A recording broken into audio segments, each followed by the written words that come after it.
We are at Suttons Subaru in Rosebery to drive what could be the very first production road-registered BRZ in Australia. Now, I have to admit, I always secretly wanted a Subaru BRZ or Toyota 86 chassis. Actually, always really liked them, even though they copped a lot of flack for not being turbo and P-platers always having them, but I just never got around to getting one. So when the guys here at Suttons invited me down to be the first person to drive this car, I jumped at the opportunity. I just want to see if the new car and chassis is better than the old one. Let's go.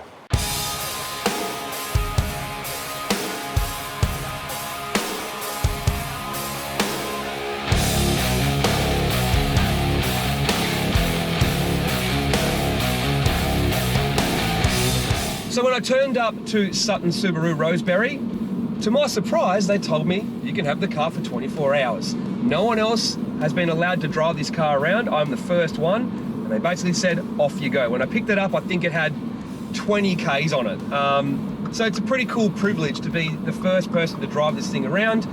And I think I'm probably one of the first people in the country to drive an actual Australian delivered BRZ. I don't even think Subaru's done a launch day with journalists. So that's pretty cool. Now, if you've got a car for 24 hours, what do you do with it? Well, I'd love to take it to the track and to the dyno and those sorts of things, but obviously it's a demo for the dealership. It's brand new, it's got 45 Ks on it. So really what I wanted to do was take it for a normal drive first on the way to, of course, Royal Nasho. Now the reason I want to take it there is because when I reviewed the 86 when it came out, I took it to the racetrack, the drag strip, the wet skid pan, so I did drifting circuit, drag racing, etc. with it. And I obviously said what everyone else did. It didn't have enough power to kind of keep me entertained at the circuit, because obviously I've driven a fair few things. Even though it's a great chassis, I just got bored. And with drifting, because you couldn't turn all the electronics off until you found out about that pedal dance, I could only drift it a little bit. You drifted it too hard, it kind of, fell into all those electronic nannies, and it wasn't a lot of fun.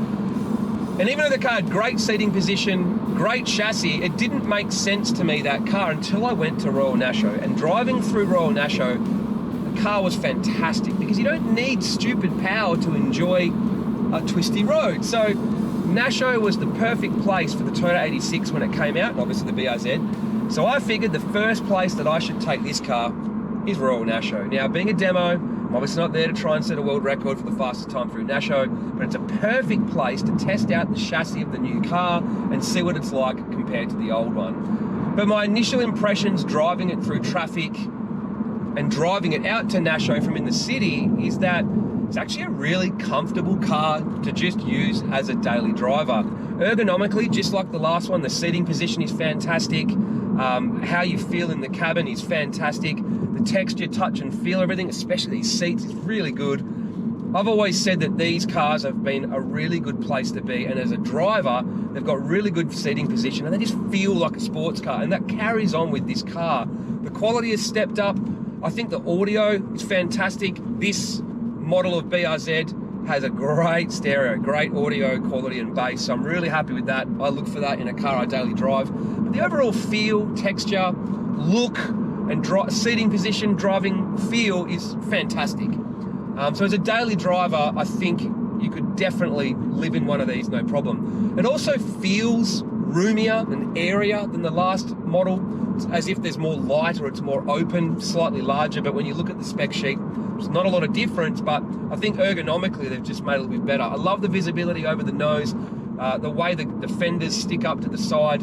You do get a really good idea of where you are on the road. So the display is fantastic. I love when you go into track mode and the display changes as well. So overall, as a daily driver, I think it's a fantastic car. We know that if you're buying a BRZ and you're an enthusiast, the main thing you care about is it fun and is the chassis an improvement over previously? So let's go find a section of road and hopefully get a clear enough run to get a bit of a feel for this BRZ.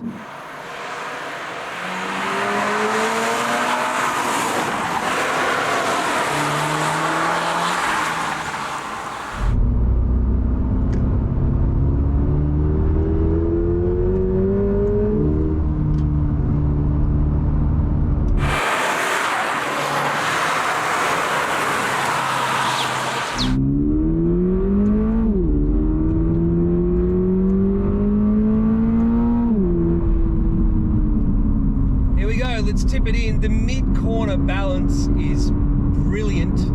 Even if you're on and off the throttle or a bit of mid-corner braking to correct, doesn't unsettle it. Mid-corner bumps, doesn't mind. At this sort of pace, yeah, very neutral, very easy to drive.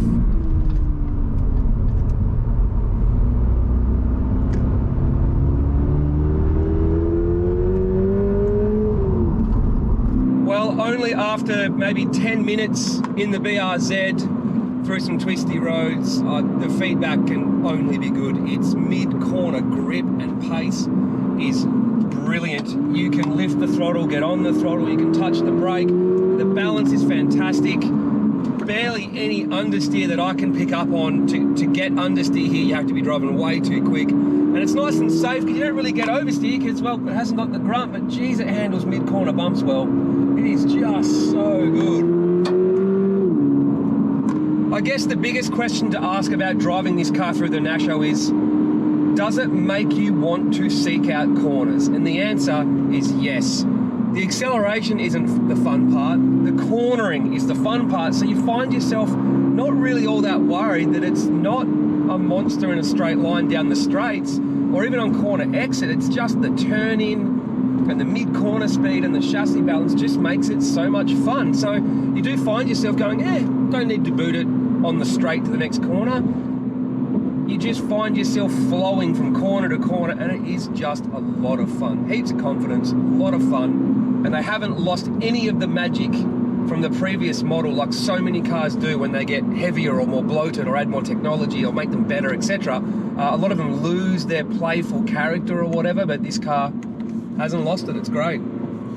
So first impressions, from the exterior, it's sporty, but it's also got just the right amount of aggressive little touches. I also really like it in this colour. The interior, everything's sort of well positioned so that everything is really easily accessible, and it's got this good balance of the digital display as well as the dials and buttons. The seats are comfortable enough that I could drive around in them all day. I also just discovered that they're heated seats, so that's a big bonus. The Alcantara and the stitching, the red stitching, also make it, it just adds to the feel of it. To drive, it's really smooth. It's, you know, it's easy to drive and it's comfortable. So like I said, I could drive around in it all day. Not really one for a family outing, but two small kids could probably fit in the back seat. So I'm really enjoying cruising around in it.